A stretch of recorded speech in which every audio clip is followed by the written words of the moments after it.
Hi, I'm Jolene, the conference reporter here in Seattle at the Coterie Lounge, and I'm with Mallory. And for all the people who are don't know, they're like strange women. So this is at the 180 Foundation, and we're learning about different nonprofits around here. And so tell us about the one you're representing. Yes, so I'm representing New Beginnings.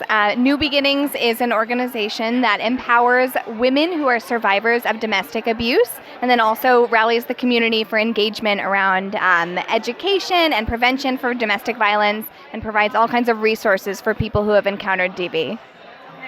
DV. So what kind of things do you need besides money? What kind of people, volunteers? Yeah. Volunteers and money is always huge, but also awareness, just spreading the word about domestic violence, and education is a huge piece of DV.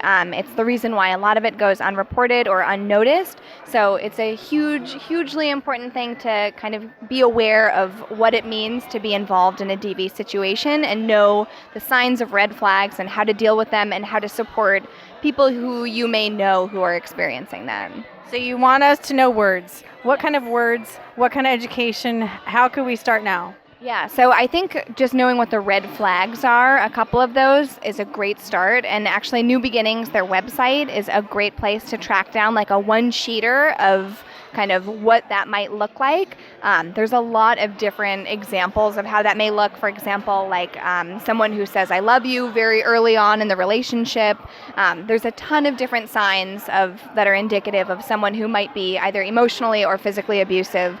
But it's really great to just kind of educate yourself on those and then also figure out the right way of communicating with someone who would be experiencing that, because it's often not necessarily what you might think, but it's very, very common, unfortunately. I just had a memory when I was working with the Victims Advocate. There was a victim workshop that it said, "Oh, I can't live without you," meaning bum bum bum. Yep, that is a red flag. That is a classic red flag. Okay. So in terms of volunteers, what do you need in terms of people? Yeah, so it's pretty much everything. We really are a comprehensive organization, so we are always looking for legal advocates, shelter advocates, pretty much anything and everything. I mean, we have people who come to shelter and teach women yoga. Like, we really emphasize kind of holistic community engagement and education, so there's really space for anything and everyone. So. Perfect. Yeah. So I have a program called Women Who Go For It. Yep. And it's an empowerment series. Yep. So these gals can watch it.